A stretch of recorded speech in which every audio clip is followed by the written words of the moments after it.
The stars are quiet tonight, yet the void hums with 1,000 unspoken warnings. On Terra, the Imperium breathes through its 1,000 manufactoria and the iron lungs of its cities, but even here, the air tastes of ash and oil, of devotion and exhaustion. I have seen worlds burn and citizens kneel beneath the shadow of the Golden Throne, their prayers rising in the wavering light of the Astronomicon. And then, far beyond our star charts, strange, alien forces stir. In another reality, another cosmos, beings of power unbound by the natural law challenge everything we know of war, faith, and sacrifice. I have often wondered, what would happen if the Emperor of mankind faced a universe unrestrained, where gods and mortals alike wielded impossible might? Before we go any further, I need to be honest with you. Sometimes I look into this endless void and I see that 99% of you wander these stories but never swear your allegiance. If you stand with me among these tales of war, faith, and fire, then subscribe. It means more than you know. It helps these chronicles of the Imperium reach others who still remember what humanity once was. And tell me, from which world, hive, or system do you watch? I always read your messages. It reminds me that even across the stars, the spirit of mankind still listens. The air in Hive Calidus hung thick, heavy with a metallic haze that clung to the lungs and left a bitter taste of industry and decay. Light barely pierced the jagged spires, falling in streaks that caught on twisted scaffolding and the soot-blackened faces of the masses. From the upper hab levels, the sky was almost invisible, a shifting gray soup, interrupted only by the glint of far-off manufactoria and the occasional spark of an exhaust flare. Beneath this oppressive ceiling, the streets writhed with the movement of citizens whose faces were masks of exhaustion, fear, and resignation. Children ran barefoot across molten slag, their laughter brittle, echoing against walls caked with centuries of grime. Somewhere above, a Vox grill crackled with announcements of ration shifts and curfew updates, a drone of authority so normalized that no one truly heard it anymore. Survival here was not a concept but a rhythm, a slow, grinding certainty of hunger, fear, and the unyielding watch of the Imperium. I moved through the crowded alleys with a practiced gait, my coat wrapped tight against the particulate-laden wind, and my eyes always scanning, always calculating. Servitors lumbered by, their flesh and steel fused into grotesque utility, eyes glowing faintly with servicite as they repeated endless tasks without hesitation. The scent of promethium fires mixed with the copper tang of blood and the underlying rot of a decaying system. Somewhere a child cried, and the sound clung to my ears longer than it should, slicing through the drone of mechanical labor. In the shadows of the hive, rumor traveled faster than Vox grills, and tonight the whispers carried tales of impossible forces, beings beyond the stars, warriors unbound by mortal law, deities wielding light and darkness in equal measure. I could not know if the stories were true or madness, but I knew one thing. The fear they generated was as real as the soot that coated my hands. Above the hab levels, the arched skyways shivered under the weight of airships, their hulls bristling with defense batteries and observation sensors. A Skidare patrol moved in silence along a catwalk, their bionic limbs precise, their rifles scanning the choked streets below. They were omnipresent like metal ghosts, yet their presence was a reminder that even in this hive, human lives were expendable. I passed beneath one of them, and the cold red glow of their ocular implants swept over me, not in recognition, but in the mechanical assessment of the living. I could feel the heat of their gaze even if it was artificial, a reminder that the Emperor's watch extended even into alleys too narrow for a man to turn. The whispering rumors intensified as I navigated deeper into the lower levels. People spoke in hushed tones of strange stars appearing in charts that no navigator should have seen, of portals glimpsed in abandoned manufactoria, of xenos that moved not by flesh, but by thought. In the densest shadows, a group of children played a dangerous game, swinging improvised weapons, imagining themselves warriors against foes they would never see. The irony was not lost on me. Humanity's spirit persisted in its smallest, most fragile forms, defiant against despair. And yet, the weight of inevitability pressed down like the concrete and steel above. Hunger, disease, the servitors, and the cold bureaucracy of the Adeptus Administratum left no room for dreams. Only survival, only obedience. And then, in a fleeting moment between the flickering lights of a collapsed hab tower, I saw it. A shimmer of something not quite material, a distortion in the air like the reflection of fire on water, impossible in this world. My instincts flared. For a second, I thought I could hear a voice, not in words but in vibration, a resonance that suggested intelligence beyond comprehension. I caught my breath and moved closer, heart hammering. Yet when I arrived, the anomaly vanished. Only soot and the ordinary detritus of the hive remained. But the sensation lingered, a chill whisper at the edge of consciousness, as if the hive itself were a threshold and something beyond was waiting to cross. Even now, I cannot be certain what I saw. Perhaps it was the stress of decades spent in the lower habs, the grinding suffocation of a life dictated by ration schedules, factory shifts, and the cold, unwavering gaze of the Emperor's custodians. Or perhaps it was the first echo of a reality that the Imperium is not equipped to comprehend. Either way, the shadow had touched me. The ordinary life of Hive Calidus, with its constant hum of machinery, suffering, and prayer, was about to fracture.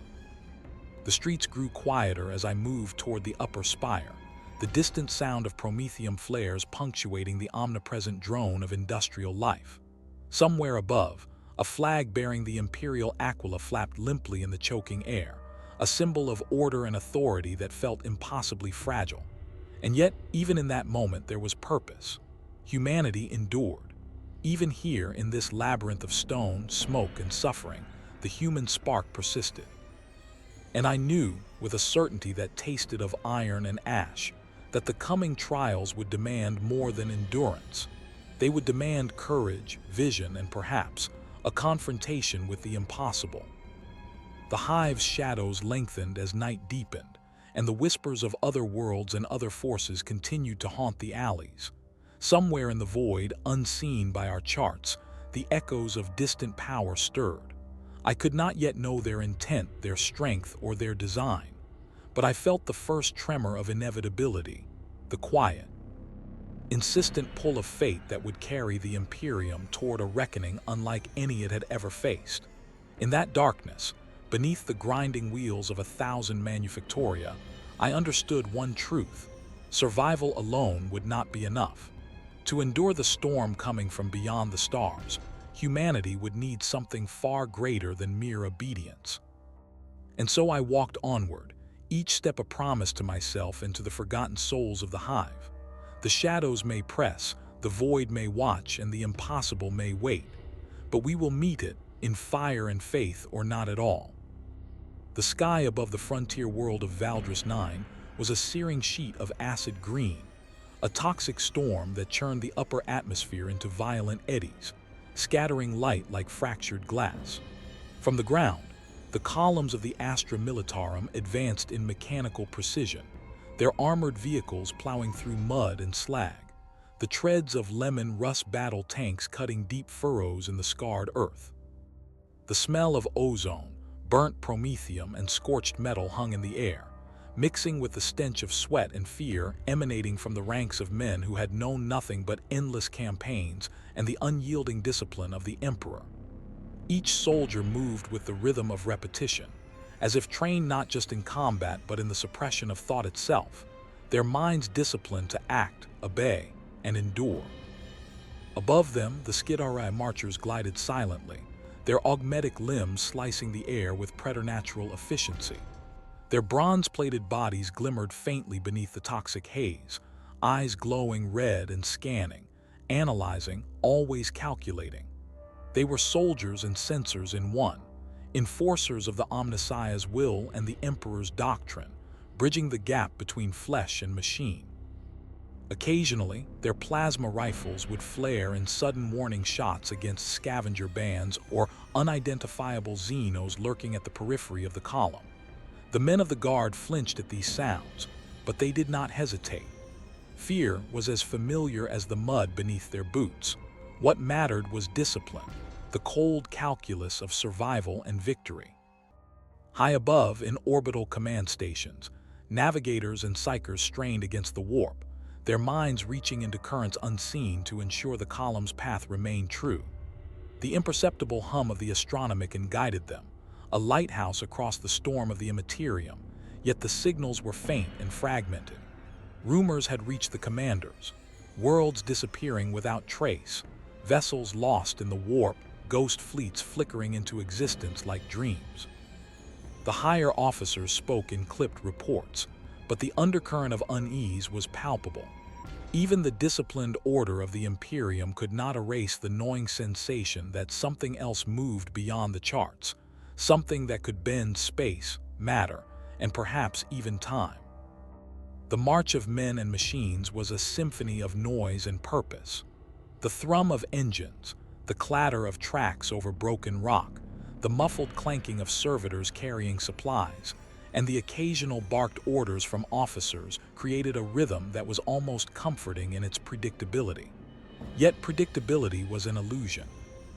Scouts returned with fragmented reports, structures that should not exist, energy readings incompatible with known physics, and fleeting glimpses of beings whose form defied comprehension.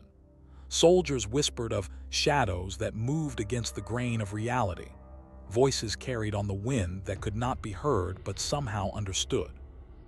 The psychers told of visions of impossible landscapes, of titanic figures wreathed in light and darkness, and though the men dismissed many of these as stress-induced hallucinations, the seed of unease had been planted.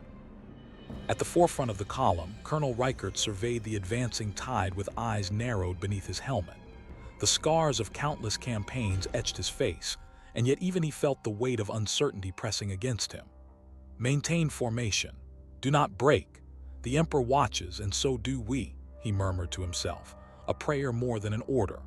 Around him, men tightened grips on lasguns, fingers brushing worn triggers as though the act of readiness could shield them from the unknown. Beside him, a squad of custodian-like shock troops moved in near-perfect sync, silent guardians of command, a reminder that even in this inferno, the hierarchy of power endured. The ground trembled as artillery thundered in the distance, detonating shells that shredded the terrain into molten furrows. Smoke curled into the sky, carrying with it the acrid taste of burning flesh and scorched iron. The men of the guard pressed forward, faces streaked with soot and sweat, hearts hammering not just with exertion but with a fear older than memory. The knowledge that war in the Imperium was not merely survival, it was existence under constant, uncompromising trial. Around them, Skidhara units advanced, their sensors sweeping for hidden threats, their mechanical precision undeterred by wind, dust, or the cries of dying soldiers. Every step, every movement was a calculation, a negotiation between flesh, machine, and the unspoken awareness that forces beyond understanding might already be observing. In the distance, the columns approached an abandoned manufactorum, its towers jagged and silent against the toxic sky. Energy readings spiked, sensors flickered, and psychers convulsed briefly, murmuring prayers and litanies as they struggled to contain visions they did not comprehend. The soldiers glanced uneasily at one another, the unspoken question hanging between them. Was this merely a derelict industrial ruin, or a doorway to forces no mortal mind could hope to survive? The air itself seemed to shiver, carrying with it a resonance that hinted at intellect, will, and power beyond the Emperor's dominion. And yet, even in that moment of uncertainty, the march continued. Men and machines pressed forward through mud, fire, and fear, guided by duty, faith, and the unyielding rhythm of survival. Each tank, each rifle, each servitor's clanking step was a testament to the Imperium's persistence. The universe beyond Valdris IX's stormed horizon may have been unknowable, incomprehensible, and terrifying, but humanity endured, disciplined, precise, and unbroken. For now, the march of men and machines was absolute.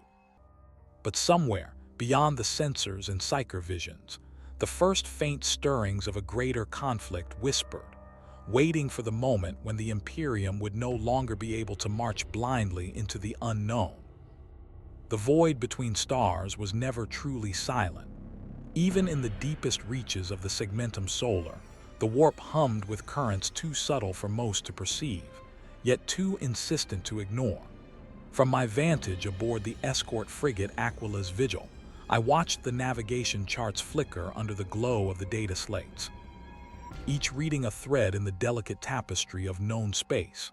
And yet there were anomalies, star systems blinking out of existence, signals arriving fractured, distorted, carrying echoes of voices that were not human, not Xenos, and yet unmistakably alive. Whispers of things that should not exist traveled through comms channels, through psyker channels, even through prayer-laden reports from isolated hives. Some officers called it interference, others called it the whisper of warp storms. But in the quiet, I knew the truth. Something moved beyond the astronomican's gaze, beyond the Emperor's light, beyond mortal comprehension. The reports arrived piecemeal at first.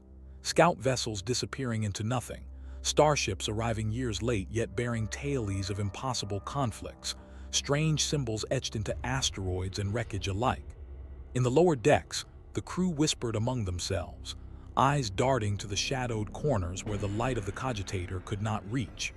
It was a subtle fear, one that fed on uncertainty, the kind bred in those who have stared into the impossible and found it staring back. The psychers assigned to the vessel were restless, their meditative trances punctuated by sudden shivers and frantic mutterings. "They are watching, not through space, but through will," one had whispered, voice trembling beneath the veil of obedience. I did not challenge her. In this galaxy, experience teaches that even whispers carry weight heavier than steel. Beyond the hull, the stars burned cold and indifferent, yet even here, the fabric of reality seemed to bend. Navigators squinted at the charts, nodding gravity wells that should not exist, warp eddies folding in on themselves, and lights where no star should burn. Some speculated the influence of rogue Necron tomb worlds, stirring earlier than predicted, or orc warbands guided by cunning intelligence. Others muttered prayers to the Emperor, certain that the hand of the Golden Throne could yet correct the imbalance. But all of them, soldier and navigator alike, felt it, the unnameable tension, the pulse of something patient, immense, and calculating. In the upper command decks, officers debated strategy against enemies both real and speculative. Tactical grids were overlaid with projections of what should be, of what could be, and yet the impossible continued to elude calculation. There was a pattern, they insisted, if one could only decipher it, but every new observation shattered the assumptions of the last. It was as if reality itself had become a battlefield, and the Imperium was only beginning to recognize the scale of the war that waited in the shadowed reaches. I listened to their debates with a quiet dread. The machinery of the Imperium could crush insurgents, smite Xenos, and purge heresy. But what weapons could measure against an adversary unbound by mortal physics, unrestrained by flesh, and seemingly aware of every move before it happened? Even among the lower ranks, the whispers persisted. Enlisted men spoke of fleeting shapes glimpsed in the void, colossal forms that moved with intent, not chaos, and whose presence carried a weight that pressed on the chest even through the thick bulkhead plating. Some claimed to hear voices calling across the distance, articulating in languages unknown yet somehow comprehensible. They were dismissed as hysteria or the result of long shifts without sleep, but the persistence of these stories, across multiple ships and systems, made dismissals hollow. A shared vision, a collective intuition, suggested the emergence of a threat the Imperium was ill-prepared to confront. It was not only the warp or distant stars that were stirring. Reports from frontier hives trickled in, tales of cults devoted to unseen beings, of Xenos artifacts surfacing with inscriptions no human mind could fully decipher, of psychic phenomena erupting spontaneously in areas thought secure. The Emperor's litanies were recited with renewed urgency, yet even among the most devout, doubt gnawed at the edges. Could faith alone withstand forces whose existence defied every principle held by the Adeptus Ministorum? Could the Emperor himself, the master of mankind, anticipate a power that seemed beyond both matter and will. I took to walking the observation decks at night, staring into the void that seemed endless and indifferent. The crew slept fitfully, muttering prayers or rattling sleep in their harnesses, and I could feel the weight of every unanswered question pressing on the ship like a gravitational force. And in those moments of quiet, I understood that the war was no longer just a matter of territory, obedience, or survival. The universe itself had begun to whisper, carrying hints of impossible adversaries, echoes of battles yet to come, and the unshakable sense that the Imperium was not alone, not in this reality, and perhaps not in any reality it thought it commanded. The veil between what we know and what lies beyond was thinning. Shadows moved in the corner of perception, signals flickered with meaning too vast to grasp, and every observation led to more questions than answers. Yet, the men and women of the Imperium pressed on, as they always had, guided by faith, by duty, and by the unshakable certainty that humanity's survival demanded endurance even against the unknowable.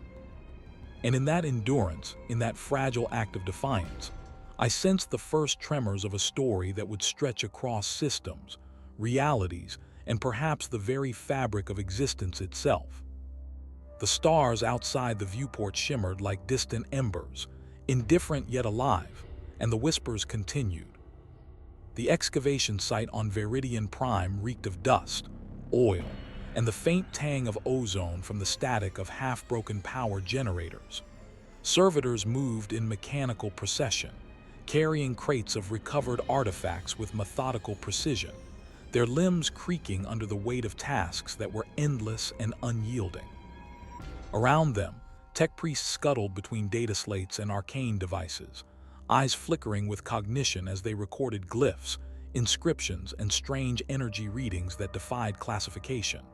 Some of the artifacts hummed faintly, a vibration that could be felt in the bones, a resonance that seemed to respond to proximity or intent. They were relics of the past, yes, but also something more, as if they carried within them echoes of possibilities the Imperium had never prepared to face. Among the relics was a fragment of obsidian etched with symbols that even the Adeptus Mechanicus struggled to parse. Sparks of light flickered across the surface, faint, unpredictable, and wholly unnatural. Tech priests whispered that it was a vessel of resonance, though the meaning was layered in ritual and metaphor as much as in observation. Some claimed the patterns changed when observed, an impossible property that violated every known law of physics. I touched it briefly with a gloved hand, and the vibration ran up my arm as if it recognized something in me, something hidden beneath flesh and fear.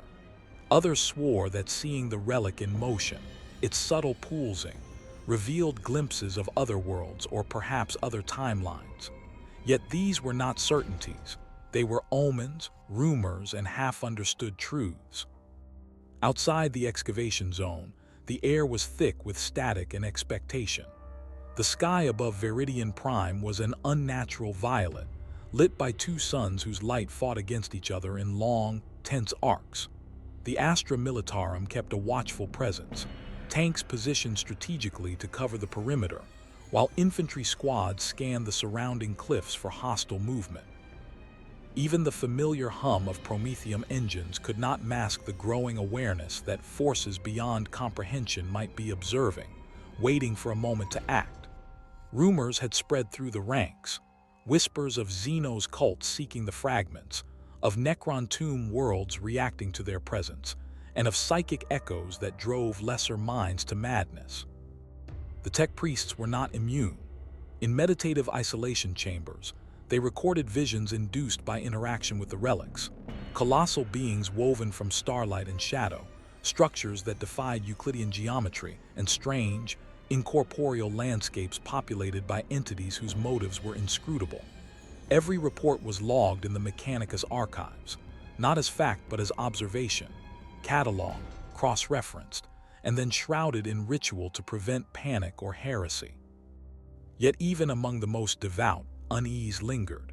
Could the Emperor, seated eternally on the golden throne, perceive these currents? Could the Astronomican's light reach across this anomaly, or did it shine only on realities already known? Questions like these hung in the air, unspoken yet felt by all.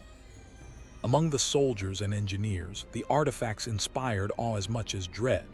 One relic, a crystalline shard carved with impossible filigree, emitted a faint hum when held, as if aware of the intentions of those nearby.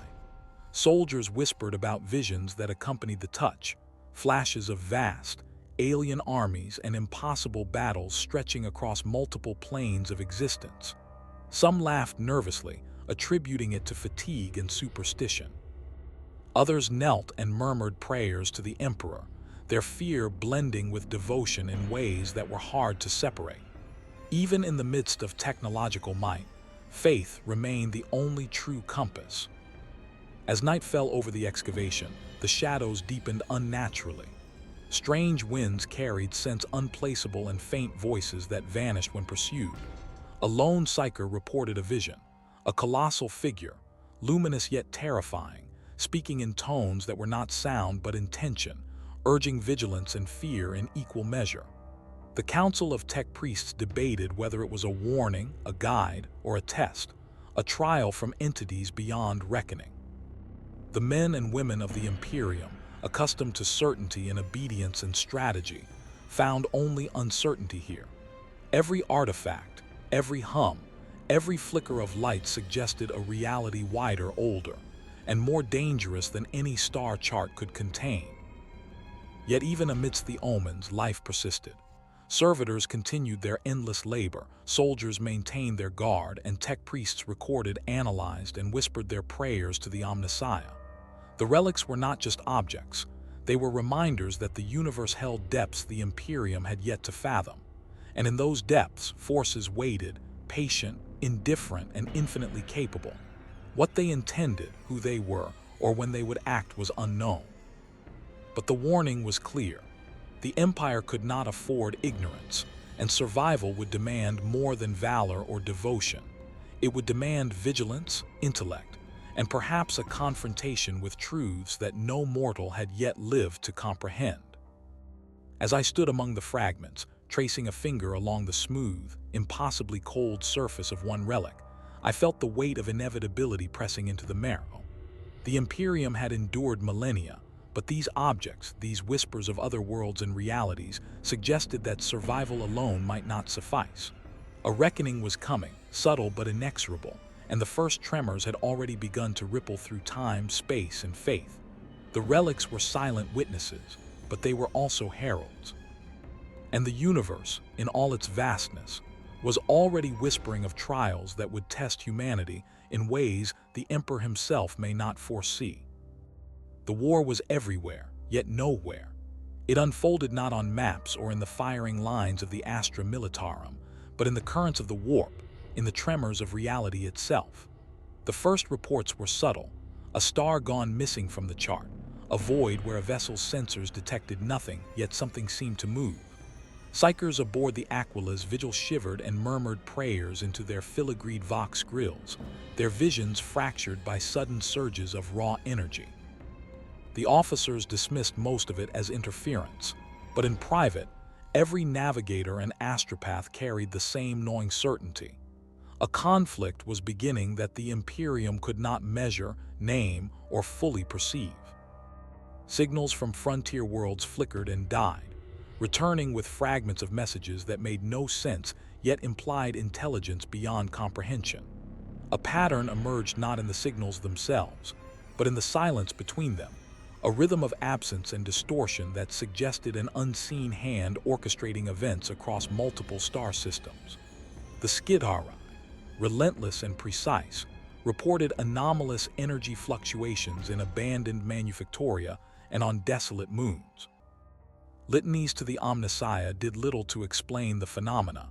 If anything, the more they prayed, the stronger the anomalies seemed to respond.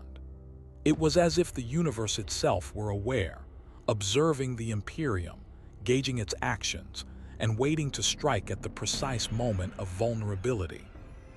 Psychers bore the brunt of the disturbance.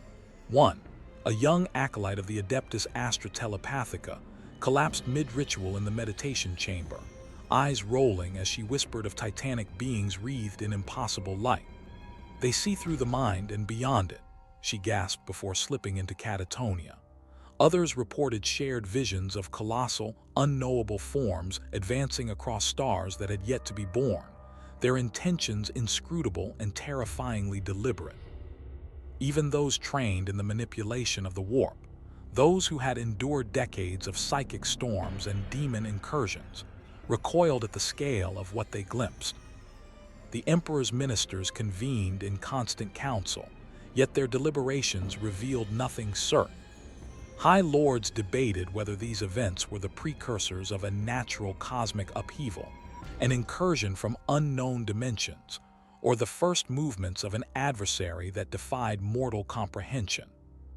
All agreed that the war had already begun, even if no shots had been fired in conventional terms. The Imperial Navy adjusted patrols and rerouted convoys.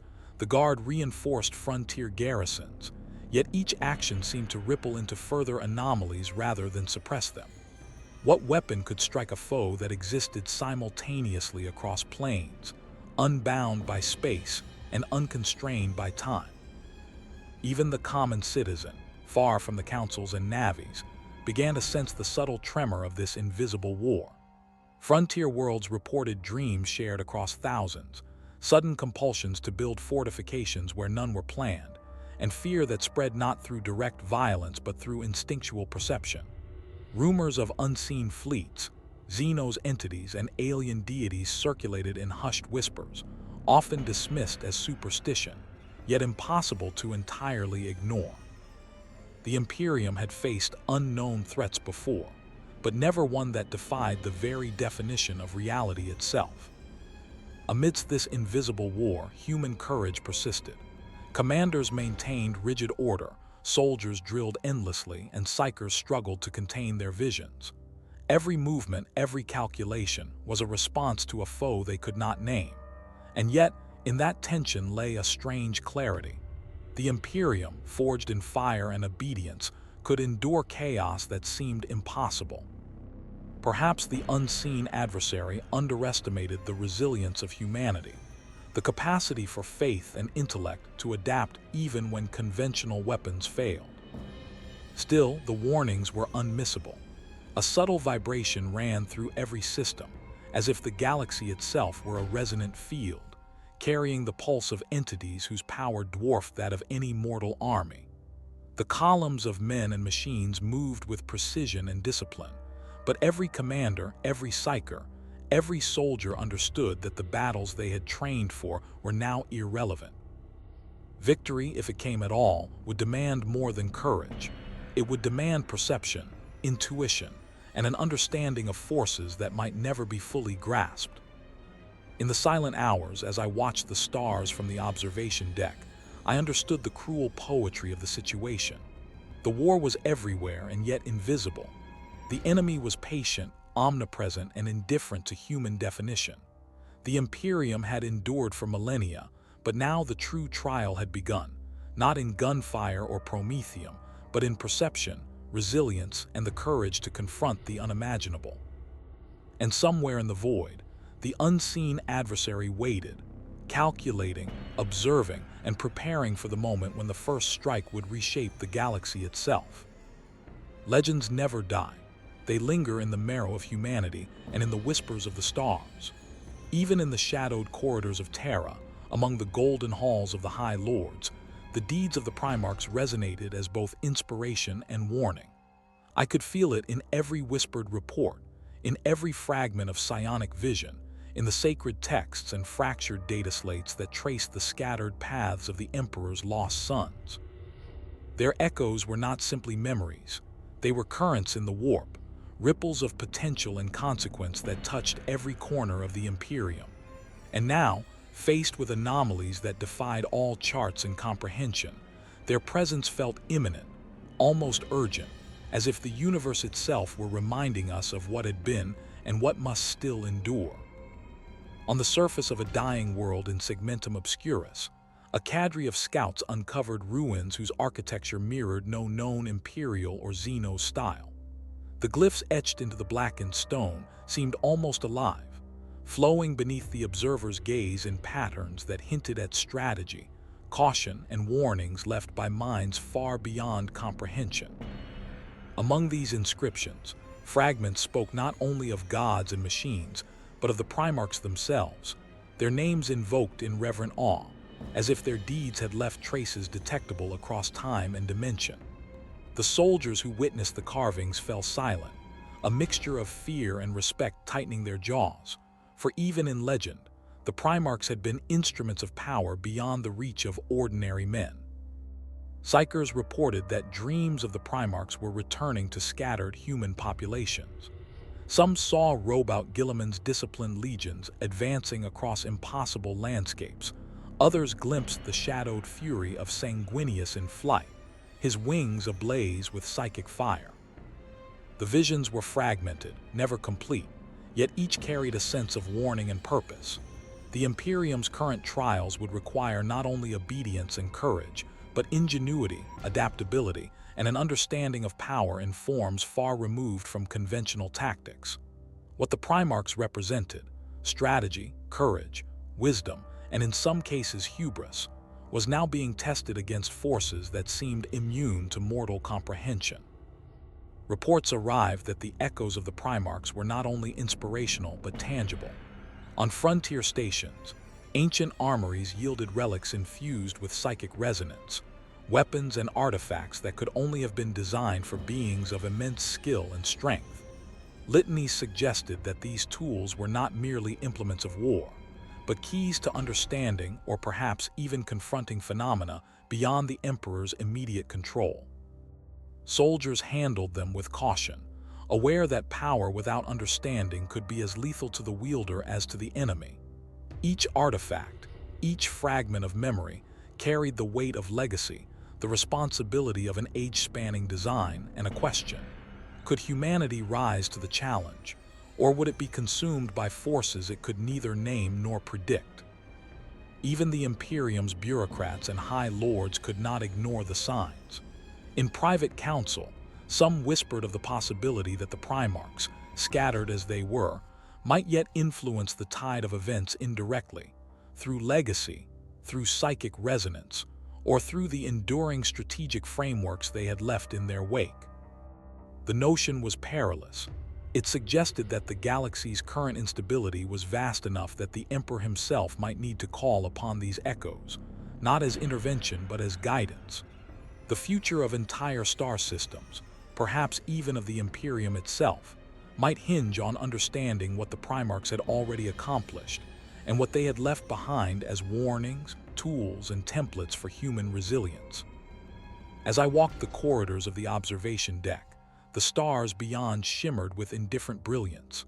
I thought of Horus, of Sanguinius, of Lemon Russ, of Guilliman, names spoken in awe, fear, and devotion alike. I understood then that the coming conflict, the unseen war across dimensions and realities, was not just a trial of the Imperium's armies or its faith. It was a trial of the very ideals encoded in the legacy of the Primarchs. Their echoes were everywhere, guiding and challenging, reminding humanity that survival demanded more than obedience or courage.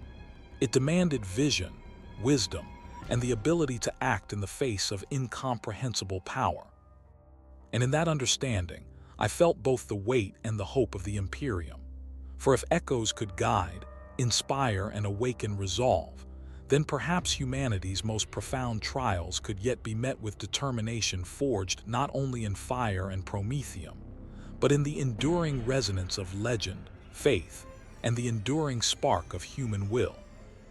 The first contact was sudden, violent, and incomprehensible. Space itself seemed to shudder as distant systems flickered with bursts of energy that defied calculation, bending light and gravity in ways no navigator should have survived. The Imperium's fleets, disciplined and vast, moved in formation, yet the enemy's arrival rendered all strategy provisional, all plans tentative.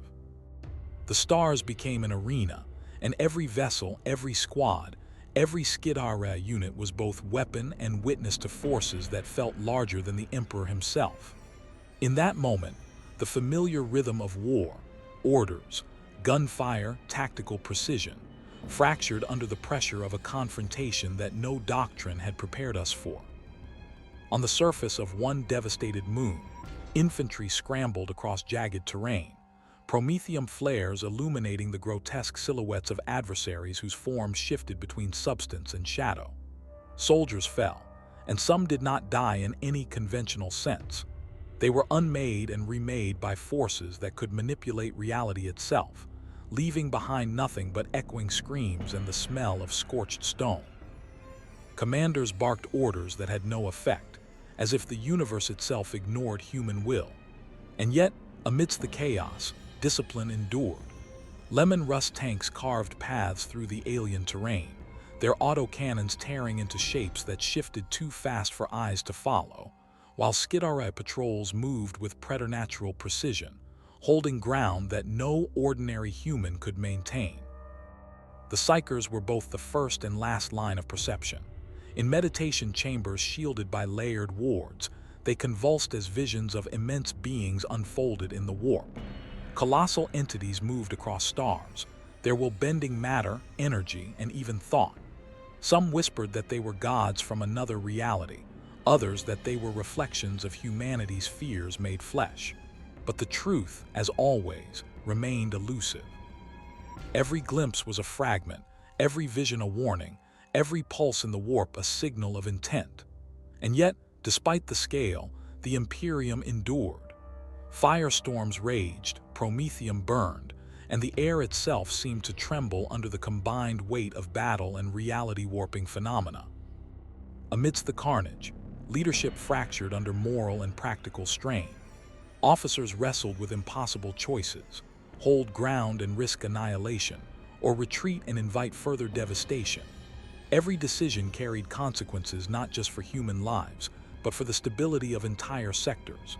And all the while, the distant hum of the astronomicon offered a faint, wavering light, guiding, observing, and reminding us that faith itself was a weapon, fragile yet indispensable.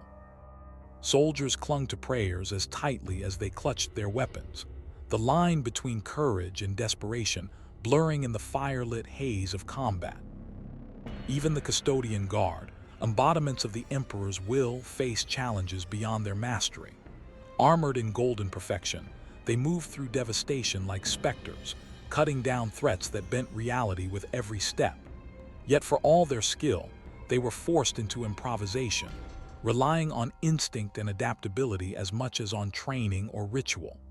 The universe, it seemed, demanded flexibility as well as faith, cunning as well as courage. Each engagement was a crucible, each battle a test not only of force, but of insight, perception, and the willingness to confront the incomprehensible without faltering. And through it all, I understood something profound. The war had become mythic, a collision not merely of armies but of principles, realities, and wills. Every life lost, every cannon fired, every psionic surge contributed to a larger reckoning, an unfolding narrative written across stars and minds alike. Humanity's endurance was tested not simply by firepower or strategy, but by the capacity to remain resolute when the very nature of reality seemed to conspire against it. As night fell over the fractured moons, the echoes of battle resonated across the void. The firestorms burned not just stone and metal, but doubt, fear, and hesitation. Yet within that crucible, courage hardened, discipline sharpened, and faith burned brighter than promethium fires. The Imperium endured, but at a cost that no ledger could tally and no hymn could fully commemorate. And somewhere beyond the flickering stars, the unseen adversary observed, patient, calculating, and aware that this reckoning had only just begun. The universe trembled, and humanity, fragile, resilient, and defiant, met it head-on. The void is a cathedral of darkness, and in its shadow, divinity, or what passes for it, casts forms both radiant and terrifying. As the battlefield stretched across shattered moons and ravaged systems, reports began to circulate among the officers and psychers of visions too profound to dismiss. Some claimed glimpses of figures who moved like living constellations, their presence bending light and thought. a shimmer of intention in the raw fabric of reality. Others whispered that the emperor himself, seated upon the golden throne, projected will not merely through guidance or prayer, but through resonance in the Imperium, attempting to shield humanity from forces beyond mortal comprehension. The line between divine intervention and cosmic coincidence blurred with every pulse of energy that tore through the warp. The psychers aboard command vessels convulsed in synchronization, as if the warp itself were amplifying a signal from some distant, incorporeal source. Their visions were fragmented yet consistent, colossal beings of radiant power, adversaries that defied form, and a sense of immense calculation, as if every move across space was a deliberate gambit in a game far older than the Imperium itself.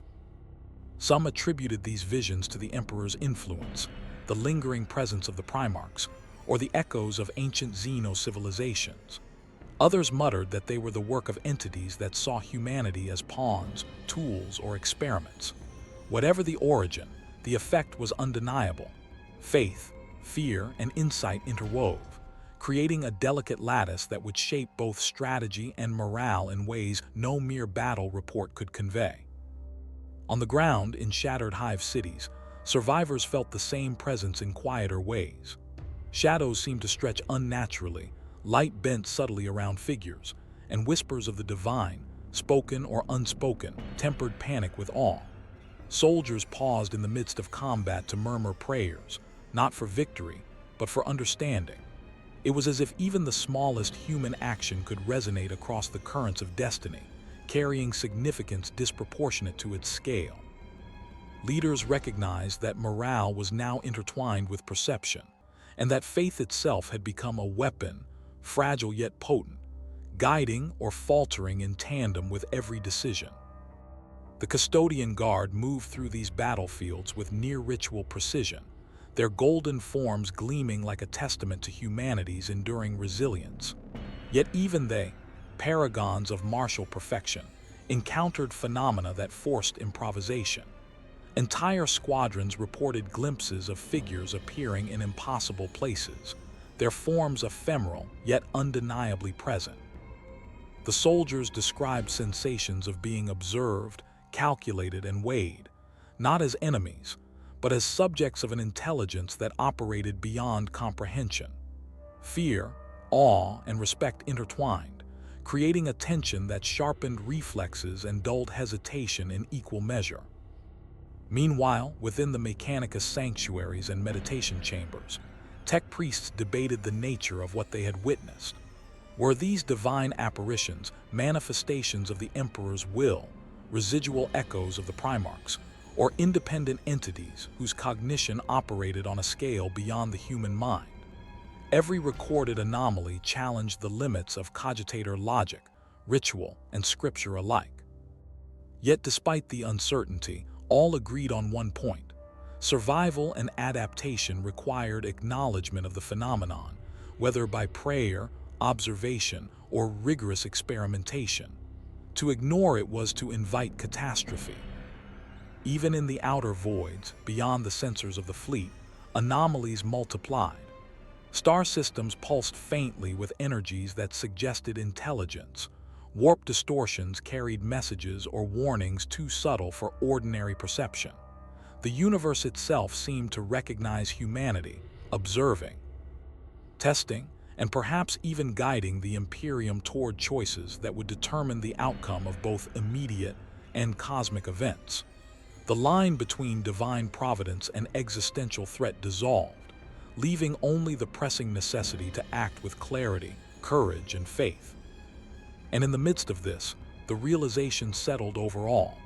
The shadow of divinity is not simply guidance or inspiration. It is scrutiny, challenge, and reckoning. Humanity's resilience was tested not only by weapons or strategy, but by the capacity to act when the very meaning of reality itself is uncertain.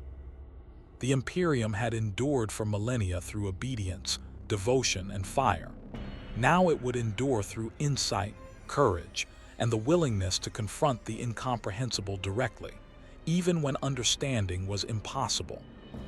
The stars flickered with unknown intent, the warp shivered with unseen calculation, and the shadow of divinity stretched across both the mortal and Imperium alike. And in that vast, silent cathedral, humanity stood, fragile, resolute, and unyielding.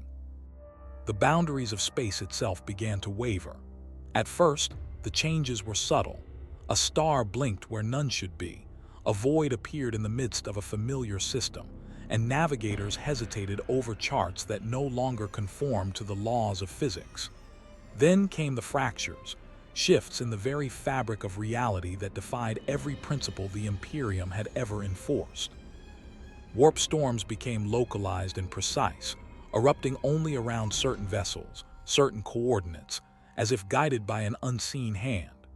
Entire fleets reported sensors failing, instruments detecting impossible geometries, and temporal readings that contradicted themselves. The galaxy was becoming unrecognizable, not through war alone, but through the deliberate, incomprehensible manipulation of existence itself.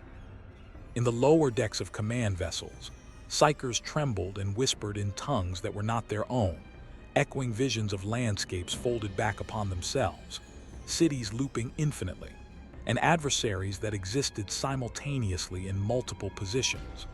Even the most disciplined soldiers felt unease creep into their bones, a recognition that no amount of firepower could fully confront an enemy that was as much a phenomenon as it was a presence. Orders became tenuous, executed more from instinct than understanding, and even the revered Skidara hesitated in their methodical advance, their mechanical cognition struggling to process the impossible. Reports from frontier worlds painted a similar picture. Hive cities twisted, gravity fluctuated, and entire manufactoria appeared in locations where they had never been. Citizens spoke of time behaving erratically, shadows moving against the light, and voices carried on the wind that spoke of knowledge and judgment beyond mortal scope. Some of the clergy interpreted these occurrences as divine signs, the emperor himself reshaping reality to test humanity's faith. Others feared a Xeno's influence, or worse, entities beyond both mortal and divine comprehension.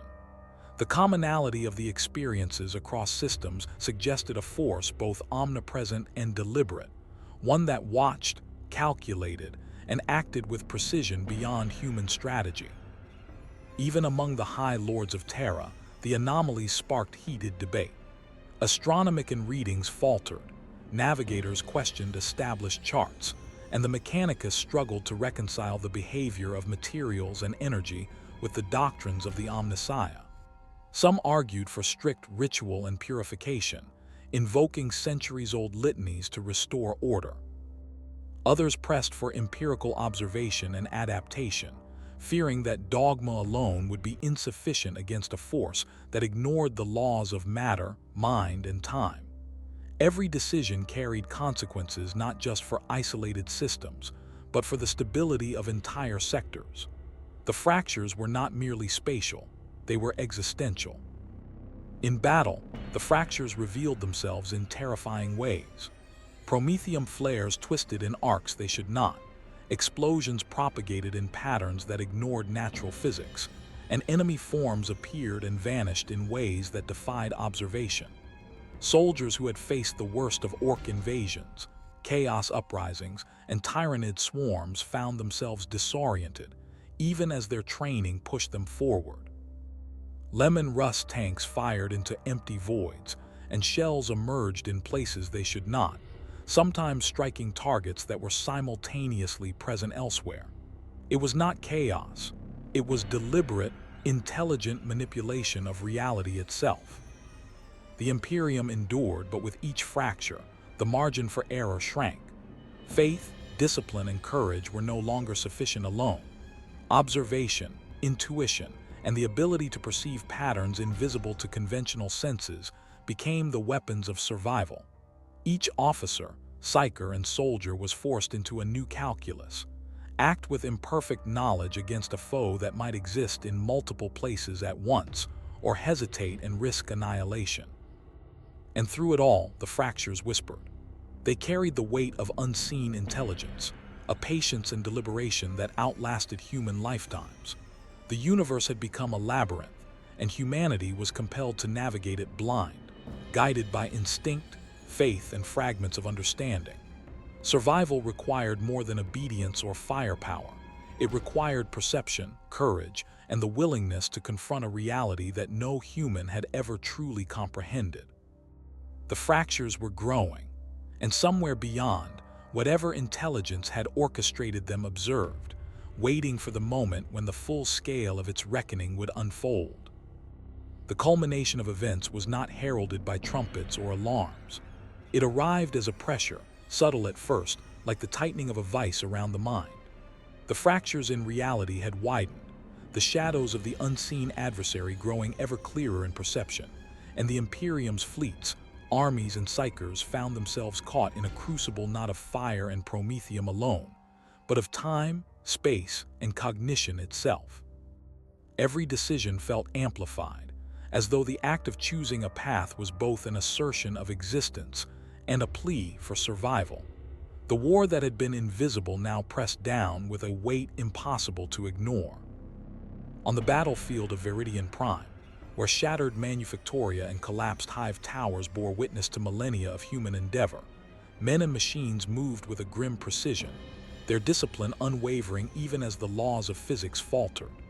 Promethium flares arced in unnatural paths. Lemon rust tanks fired through distortions that refracted light and reality, and infantry faced enemies that sometimes existed in one location, sometimes in three, sometimes in none at all. Psychers screamed in simultaneous visions of victory and annihilation, seeing outcomes both immediate and millennia away. And yet, through the chaos, the Imperium endured, a testament to faith, willpower, and the inherited strategies of the Primarchs. The Custodian Guard became beacons of stability in this disorienting maelstrom. Their movements were not simply martial, they were ritual, dance, and defense intertwined, a harmony of action and purpose that cut through distortion. Every swing of a guardian spear, every disciplined volley, became an assertion of order against an increasingly incoherent universe. Soldiers drew strength from their presence, psychers anchored their minds to their resolve, and commanders found the clarity to execute decisions that would have seemed impossible hours earlier. The crucible demanded not just skill, but the alignment of mind, body, and faith. Even in orbit, fleet commanders grappled with the same forces. Warp currents bent around the positions of vessels, and signals arrived delayed, distorted, or overlapping with impossible coincidences. The unseen adversary's influence was omnipresent, subtle yet undeniable. Orders often seemed irrelevant, as the enemy's strategy operated on a plane of existence that surpassed mortal comprehension. Yet the Emperor's light, faint as it might have flickered, provided focus, an anchor in the storm. Navigators, psychers, and officers relied on faith as much as calculation, intuition as much as training. Each action was a thread in a larger tapestry whose pattern no mortal could see in full. Across the galaxy, in isolated hives and frontier stations, the people of the Imperium bore witness to events that defied explanation. Time faltered in strange pockets. Individuals experienced days, weeks, or years in moments. Structures shifted subtly, revealing hidden passages or collapsing into impossible geometries. Faith became a weapon, prayer a shield, and human resilience a force of nature. Every small act of survival, every act of courage, resonated across the imperceptible web of reality, creating echoes that rippled into the battles yet to come. And amid the crucible, the enemy revealed its subtle intent, not annihilation for its own sake, but measurement, calculation, testing. It probed humanity's capacity for adaptation, its endurance, and its faith. Each fracture, each distortion, each vision of impossible consequence was part of the trial, and humanity, for all its flaws, responded with discipline, courage, and insight. Victory was no longer a matter of firepower alone. It was a matter of perception, intuition, and understanding the unseen currents that flowed beneath and around every action. The Crucible forged resilience beyond the limits of flesh and machine. It demanded that humanity confront the incomprehensible directly, not as supplicants, but as actors asserting presence, will, and faith. The Imperium, battered but unbroken, endured, its survival a testament to the discipline of its soldiers, the guidance of its psychers, the insight of its commanders, and the enduring light of the Emperor. Yet the war was far from over. The Crucible had tested humanity, but its final measure, its ultimate reckoning, had yet to arrive. The universe trembled in response, as if waiting for the moment when the Imperium would either transcend the trial or succumb to the scale of forces beyond imagining. And in that waiting, every heartbeat, every act of resolve became a declaration. Humanity would endure, and in enduring, would shape the fate of stars and the very structure of reality itself. The aftermath was not immediate, nor was it quiet. The galaxy bore the scars of trials that had stretched across stars and realities, fractures in space still visible to the trained eye, warp distortions lingering like scars on the universe itself. Systems once stable now pulsed with residual energy, relics of the unseen war still humming faintly in orbiting debris fields, and psychers reported visions of echoes that persisted long after the confrontation had subsided. It was as if the Imperium had survived not merely by strength, but by endurance, insight, and faith, leaving behind a tapestry of consequence that would shape generations to come. Across shattered worlds, the soldiers, engineers, and psychers who had faced the Crucible began to consolidate the lessons hard-earned in fire and distortion. Infantry units rebuilt shattered fortifications. Lemon rust squadrons repaired their hulls under the glare of distant suns, and Skidari repaired manufactoria while recording anomalous phenomena for the Adeptus Mechanicus. The Custodian Guard maintained their silent vigil, ensuring that the Emperors will remain present, guiding reconstruction even as subtle distortions lingered in the atmosphere, a reminder that survival had been hard-won and fragile. The survivors whispered of events that defied memory, of glimpses into the vastness beyond the warp, of adversaries whose forms were impossible to describe, yet whose intent had been clear.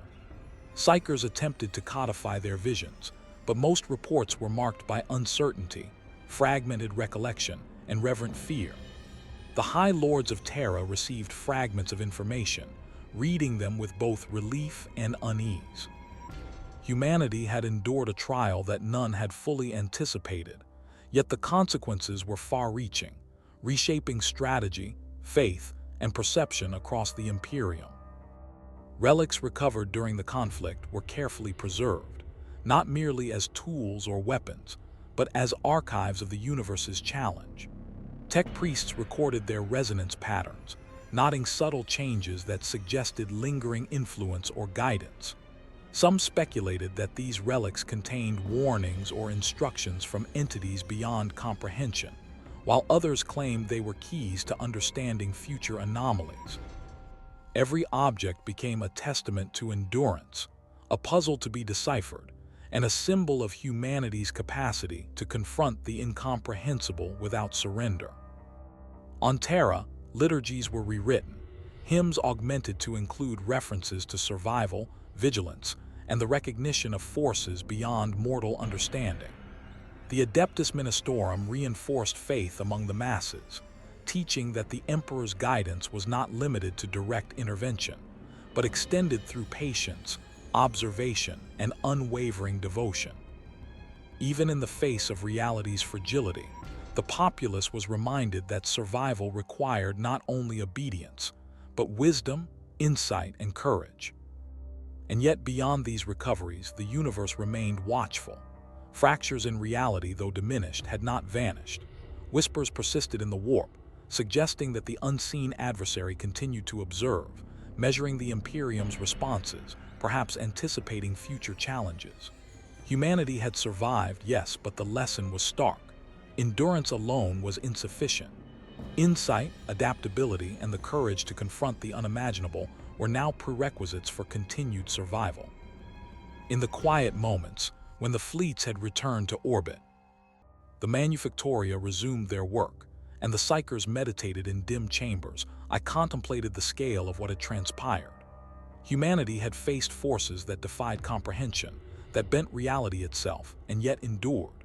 The Imperium had demonstrated resilience born of faith, discipline, and insight, a triumph not merely of weapons or numbers, but of will and understanding. And in that triumph lay both hope and warning. The universe is vast, indifferent, and patient. Survival is a choice, and the consequences of failure echo across time, space, and perception alike. The crucible had passed, but its lessons endured. Humanity had emerged scarred, wiser, and more attuned to the unseen currents of the cosmos. The Imperium's light, though flickering, burned brighter for the trial. And as the stars shimmered with distant brilliance, one truth became undeniable. Humanity had not only survived the unseen war, it had ascended through it, earning a place not merely as subjects of fate, but as actors capable of shaping the universe itself, even in the shadow of forces beyond comprehension. The galaxy, scarred yet steadfast, watched as the Imperium endured. And in that endurance, the echo of the Emperors will resonate across stars, reminding all who dared to listen that humanity's story was far from over, and that every action, every decision, every spark of courage contributed to the grand tapestry of existence itself.